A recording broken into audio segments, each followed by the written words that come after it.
Mummy શું બનાવે છે? બોલો, શું કરે છે? આજે આ લસણની ચટણી બનાવું છું.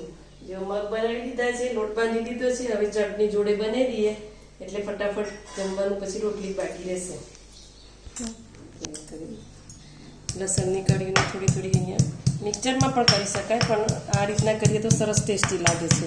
અને આ ચટણી અઠવાડિયું સુધી પણ ફ્રીજમાં બગડશે અને સ્ટોર કરીને રાખવી હોય તો આપણે રાખી શકાય. એમાં આપણે લસણ નાખ્યું છે, એમાં થોડું મીઠું નાખીશું, પછી થોડું મરચું નાખીશું. મરચું જે રીતના તમારે સ્વાદમાં જોઈતું હોય એ પ્રમાણે નાખવાનું. તીખાશ જોઈતી હોય થોડી હળદર નાખવાની, થોડી સામાન્ય હિંગ નાખવાની. હવે આ બધામાં પાણી મિક્સ કરી દેવાનું આ રીતે, અને પછી થોડું દાણા જીરું આમાં નાખી દેવાનું. હવે ગેસ પર પેન મૂકવાનું, એમાં નાખીશું આપણે, કેમ કે આ ચટણી એટલી સરસ લાગશે તમને કે તમે અઠવાડિયા સુધી પણ ફ્રીજમાં રહેશે તો કશું થશે.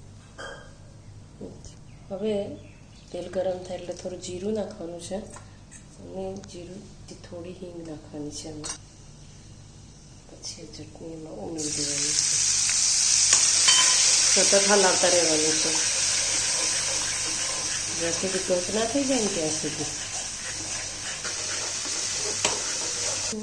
હવે આપણે થઈ ગઈ છે, તેલ છૂટું પડ્યું છે. સામાન્ય લીંબુ એટલા માટે નીતરવાનું કે સ્ટોરેજ કરવાની હોય તો લીંબુ નીતરો તો એ ચટણી બગડે નહીં.